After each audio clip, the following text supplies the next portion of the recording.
Hai semua teman-teman, aku Trilis. Aku pengen bagi-bagi tips ke kalian semua bagaimana tips diet yang tidak menyakitkan dan masih bisa makan apa aja yang kita inginkan dan kita sukai. Jadi, stay watching ya.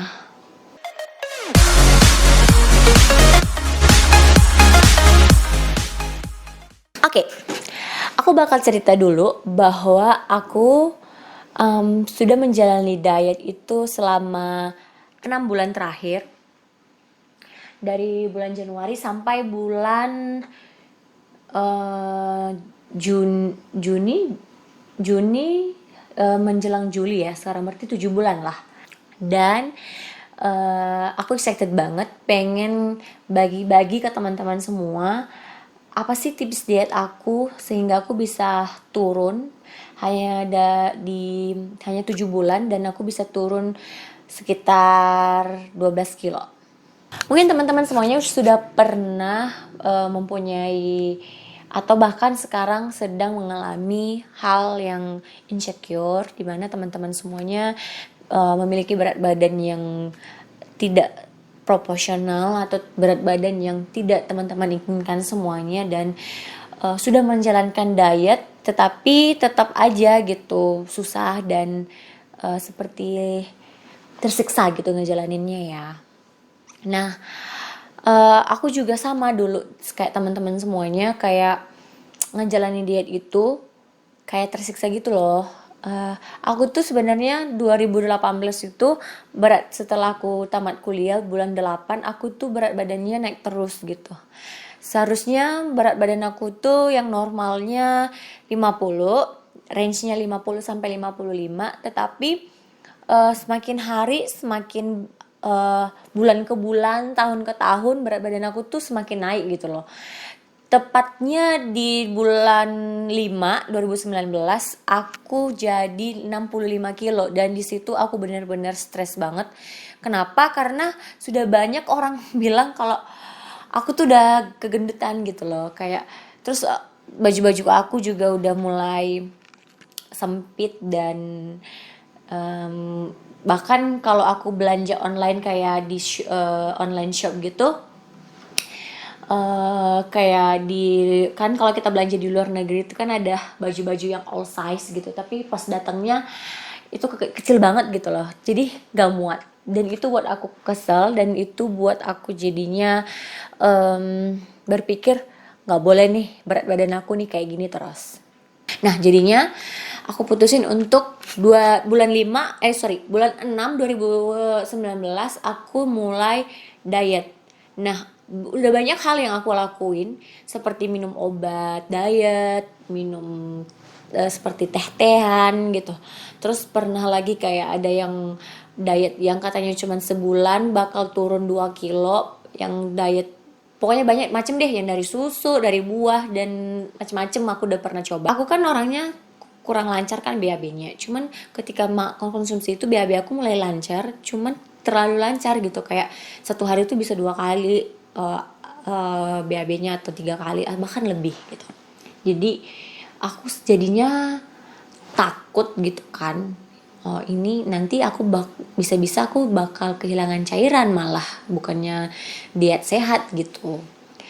Nah jadi akhirnya aku putusin untuk mencoba untuk mencari diet yang memang enggak menyiksa gitu loh. Jadi aku rasa itu kurang efektif deh buat aku gitu. Jadi karena kalau obatnya juga habis atau susu bubuk atau tehnya juga habis itu buat aku kayak harus beli lagi gitu karena ketika aku tidak membelinya dan stop, aku pernah coba stop dan berat badan aku tuh justru kembali lagi dan makin bertambah dari yang semula. Dan yang katanya berat badan aku turun dari yang katanya iklannya dia bisa turun 2 kilo dalam sebulan itu yang aku rasain sih enggak. Aku justru turunnya itu sekilo 1 bulan lebih gitu. Tapi setelah stop, aku malah bisa dalam 1 bulan aku bisa naik sampai 1,5 kg atau 2 kilo, dan itu menyebalkan.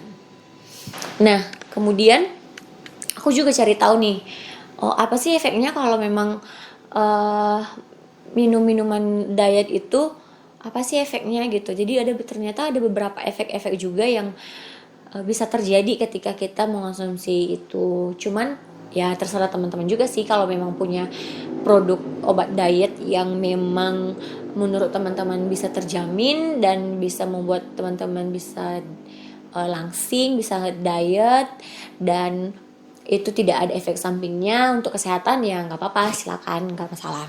Nah, jadi karena aku takut, aku akhirnya ngubah lagi tuh model dietku gitu loh. Kayak aku akhirnya mengubah cara dietku tuh dengan cara membatasi makanan aku. Kayak aku nggak makan nasi, aku nggak makan cemilan, dan aku nggak makan ini itu yang aneh-aneh, aku nggak makan gorengan yang aneh-aneh, dan itu cuman bisa berlangsung cuma seminggu, bahkan ada yang bolong-bolongnya juga. Kenapa? Karena aku nggak tahan. Aku nggak tahan untuk melihat teman-teman aku yang makan yang enak-enak, makan nasi, dan kita Indonesia dong, kita pasti pengennya makan nasi. Kayak kalau kita nggak makan nasi tuh kayak berasa nggak kenyang aja, kayak berasa kita nggak makan gitu. Nah itu juga yang aku rasain. Nah akhirnya aku berpikir lagi gitu, gimana sih harus mengubah berat badan ini sehingga menjadi berat badan normal aku gitu. Nah ada lagi nih pengalaman diet aku. Aku tuh kayak dietnya beda-beda gitu loh. Kayak contohnya aku diet ini, terus aku ngerasa ini nggak nyaman, akhirnya aku ubah lagi metode dietnya, dan aku ngerasa nggak nyaman lagi, aku buat lagi metode dietnya, seperti itu. Jadi pas aku ubah lagi jadinya kayak nggak apa-apa deh aku makan sesuka hati, tapi ya nanti aku olahraga. Oke, olahraga. Memang kalau kita olahraga itu memang kalori kita terbakar, lemak-lemak kita juga bisa berkurang kan. Cuma kalau kita nggak kontrol makan juga, kayak aku makannya justru makin banyak gitu loh. Jadinya nggak ada yang dibakar, jadi apa yang dibakar ditambah lagi, bahkan lebih banyak lagi yang ditambah gitu loh. Jadi lemaknya semakin bertumpuk dan berat badan stuck lagi, jadi gendut seperti itu.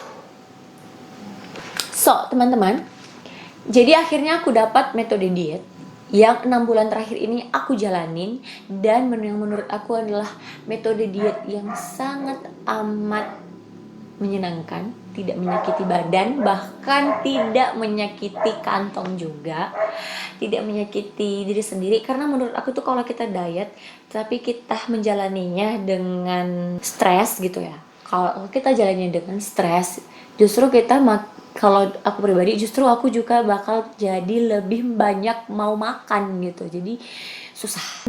So aku pengen bagi ke teman-teman semuanya gimana sih cara aku diet selama 7 bulan terakhir ini. Diet yang menyenangkan, diet yang tidak menyiksa, bahkan diet yang masih bisa makan makanan kesukaan aku, dan diet yang tidak buat stres. Jadi tips yang pertama adalah kamu harus berniat diet betul-betul, tetapi diet yang happy dan tidak banyak stres ketika melaksanakan diet tersebut. Tips yang kedua, setelah kamu sudah berniat diet dan punya motivasi untuk diet, artinya kamu tuh harus punya motivasi dulu dong untuk kamu kenapa sih mau diet, karena apa gitu. Kalau aku, motivasi aku buat diet selain karena buat supaya aku sehat juga, kan kalau terlalu obesitas juga itu akan mengganggu kesehatan tubuh kita.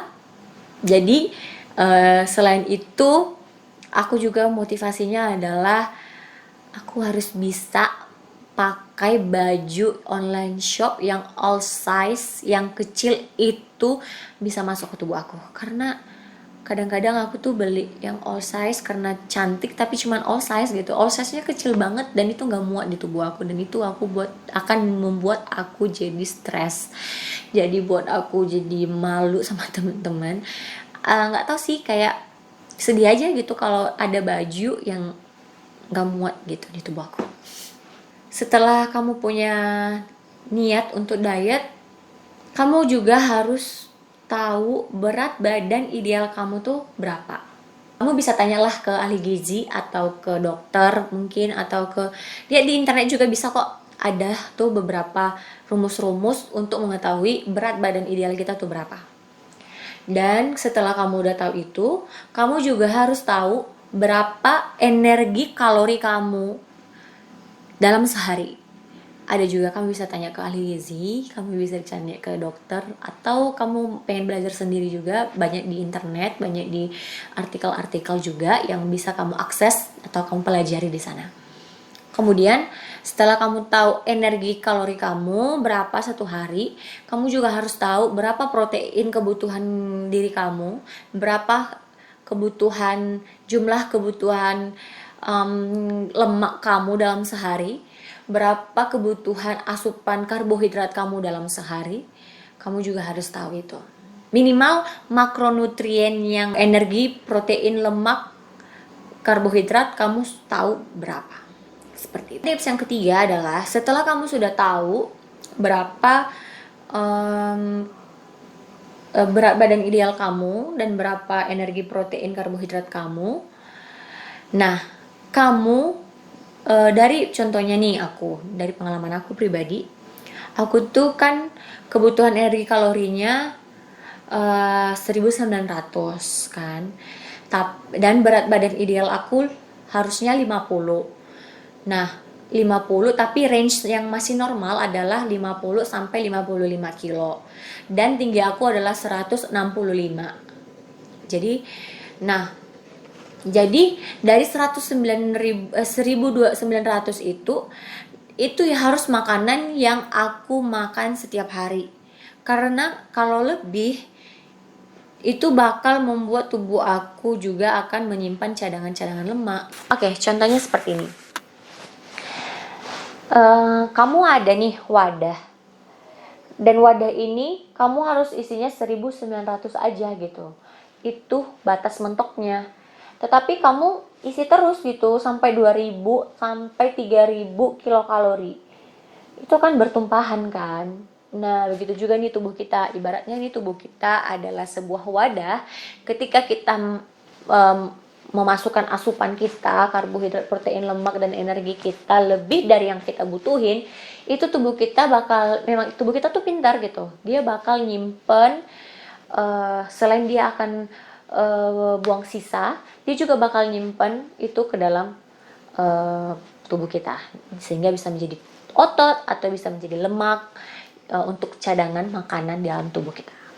Tips keempat adalah kalau kamu pengen berat badan kamu cepet turun, itu tuh kayak gini nih. Aku kan contohnya 1900 nih kebutuhan kalori aku.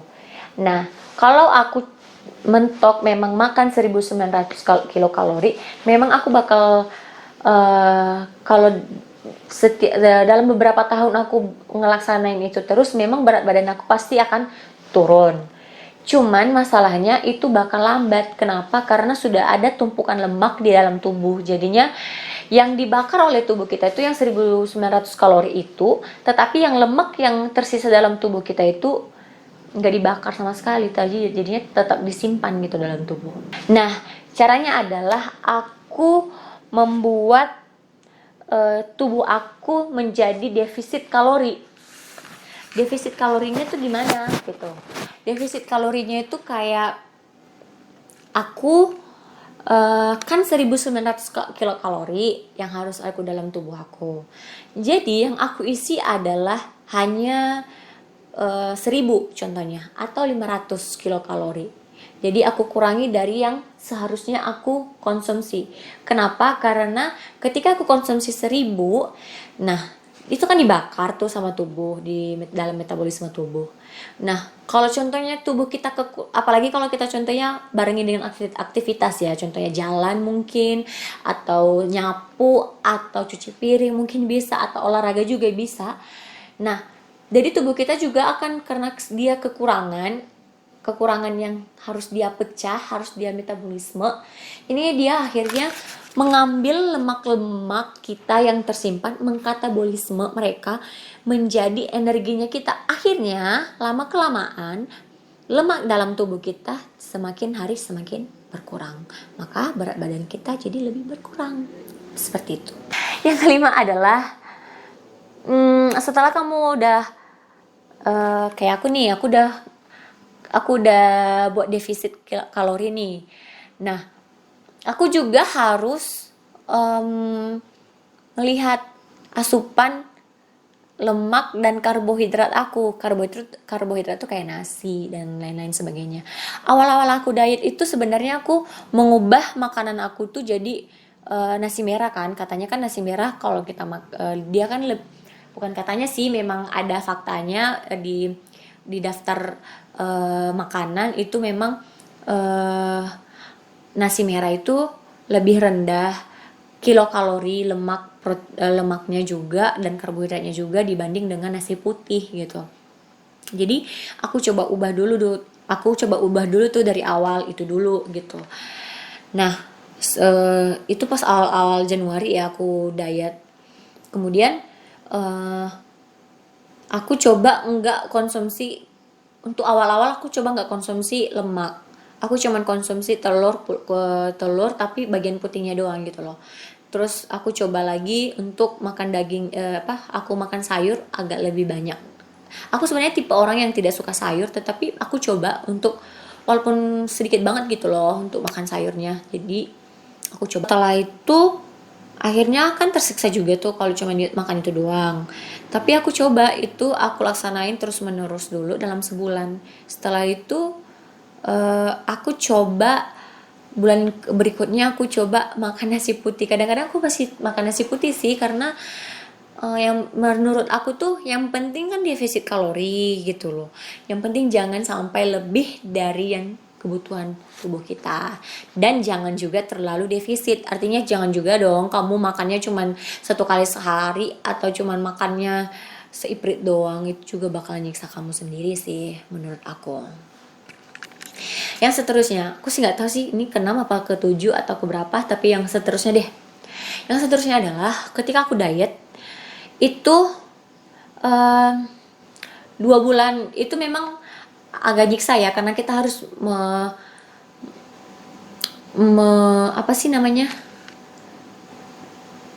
membiasakan diri kita itu untuk tidak makan berlebihan gitu.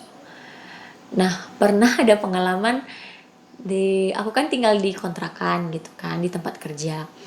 Jadi kayak teman-teman itu masak malam kan. Nah, aku nih biasanya nggak makan malam. Kenapa? Karena aku rasa karena kalau malam itu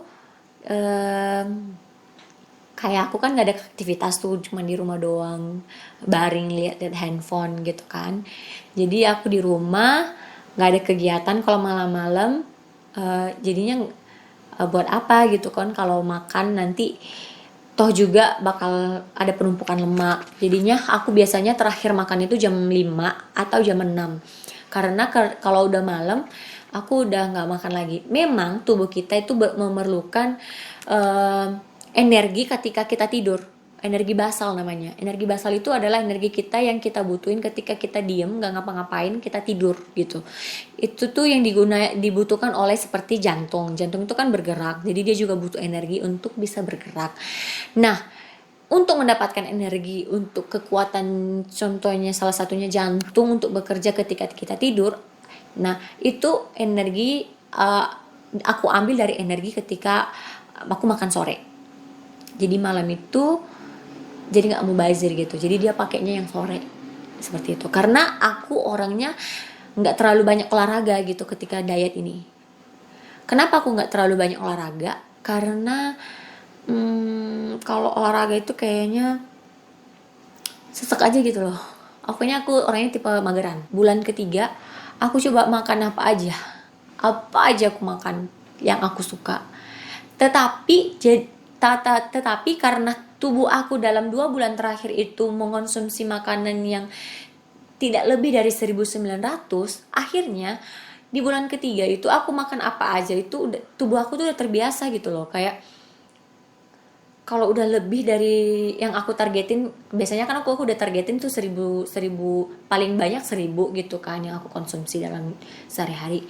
Jadi tubuh aku tuh udah pintar gitu loh, kayak kalau aku makan kalau berlebihan dia bakal nolak gitu, kayak ngerasa kekenyangan dan nggak lapar lagi. Mau cium apapun kamu nggak akan tergoda, begitu. Kemudian setelah itu apa lagi ya?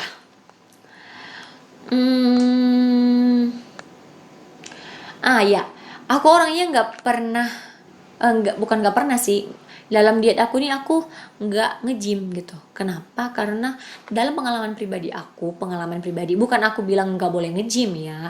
Nge-gym itu juga bisa membuat kita lebih cepat pembakaran lemaknya daripada kita cuma duduk-duduk aja dan mengurangi makanan. Memang, tetapi karena aku orangnya kan mageran tuh, jadi kalau kita nge-gym nggak nge-gym 1 hari tuh kayak badan aku tuh kayak pegel-pegel gitu loh. Terus akhirnya karena pegel-pegel jadinya stres, jadinya pengen makan lagi gitu. Nah terus kalau teman-teman semuanya kan tergantung tubuh masing-masing, tergantung berat badan ideal masing-masing. Nah, aku orangnya tipe orang yang nggak mau kurusnya tuh kurus banget. Aku orangnya nggak mau yang kayak gitu karena nggak tahu sih ya buat teman-teman, tapi menurut aku kurang, untuk diri aku sendiri tuh kayak kurang aja gitu kan. Nah, untuk membentuk badan juga, aku caranya adalah ketika aku tidur, karena aku orangnya mageran, aku tidur, aku tuh kayak gerakin badan badan gitu loh. Kayak contoh aku pengen lengan aku nih nggak terlalu gedean, tapi aku pengennya agak kecil tapi keras berotot. Aku gerak-gerakin tangan gitu tiap malam sebelum tidur atau sebelum tidur siang gitu. Kemudian tips yang seterusnya adalah ketika sudah defisit kalori, sudah melaksanakan itu, kemudian tubuh kamu sudah terbiasa dengan asupan yang segitu, contohnya cuma 1000, maka kamu bisa makan apa aja. Kayak makanan gorengan, aku makan goreng loh, makan gorengan, makan apa sih namanya, makan soto aku masih mau, bakso aku masih mau. Tetapi tubuh kita itu sudah punya alarm sendiri gitu, kayaknya udah enough deh makan kayak begini. Jadi nggak ada rasa lapar lagi setelah sudah terpenuhi 1000 itu, dan tidak ada rasa pengen makan lagi. Oke teman-teman, selain itu aku orangnya nggak suka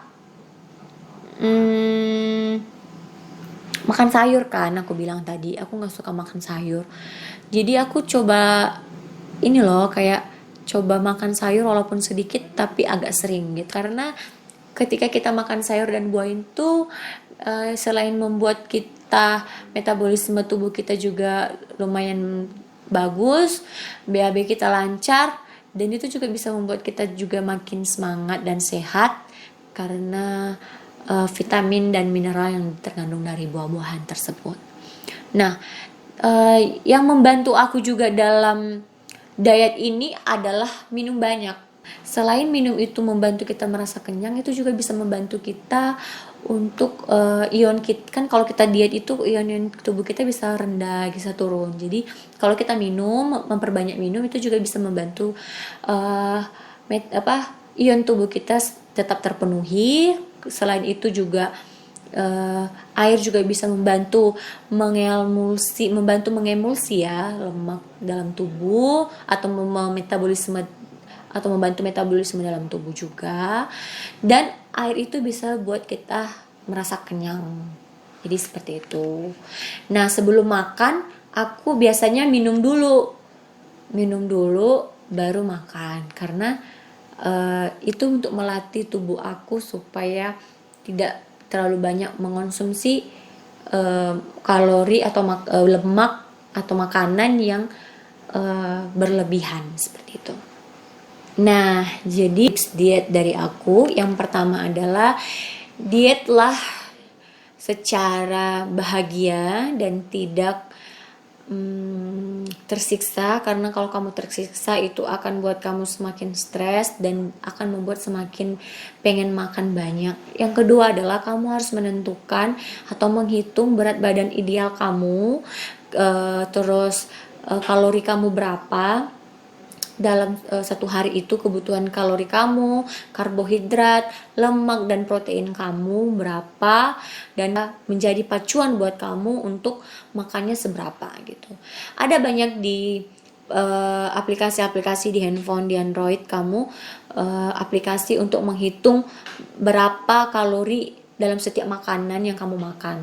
Itu ada banyak sih di Android kamu yang bisa kamu download, yang bisa kamu pakai untuk membantu kamu. Yang kalau kamu nggak tahu berapa sih kalori dari nasi, contohnya yang aku makan hari ini berapa, contohnya aku makan nasi putih nih 80 gram, berapa sih kilokalorinya. Nah itu ada di Android ya, atau di App Store yang bisa kamu download dan bisa membantu kamu di keseharian kamu. Nah kalau untuk kan aku pengen banget tuh supaya lemak aku nggak gelambir-gelambir kemana-mana, walaupun atau kulit aku kendor gitu karena udah diet, aku nggak mau. Jadi aku siasati dengan protein. Kenapa protein? Karena protein ini bisa membantu kita membentuk otot tubuh gitu. Jadi kan kalau otot tubuh kita terperbaiki, jadinya kulit kita atau lemak yang sudah katabolisme itu bisa diganti dengan otot, dan jadinya tubuh kita jadinya padat, nggak gelambir-gelambir atau nggak lembek gitu, seperti itu. Nah sekian aja sih kayaknya pengalaman aku. Kalau memang teman-teman kurang mengerti atau pengen lagi untuk dijelasin, mungkin ada penjelasan aku yang memang agak rancu dan tidak sesuai gitu, aku harap teman-teman bisa bantu aku untuk komen aku atau buat kita saling diskusi di kolom komentar di bawah. Dan kalau ada yang harus aku jelasin lagi, atau mungkin bagaimana caranya untuk mencari berat badan ideal, atau bagaimana caranya untuk mencari energi, protein, karbohidrat, lemak, bagaimana cara menghitungnya, saya mohon teman-teman buat komen supaya aku juga tahu gimana respon teman-teman semua dari yang aku bagi-bagi ini. Dan jangan lupa juga teman-teman untuk support aku, like, komen, subscribe, dan kalau boleh di-share ke teman-teman yang lainnya supaya teman-teman yang lainnya juga bisa hidup lebih sehat lagi. And see you, bye-bye.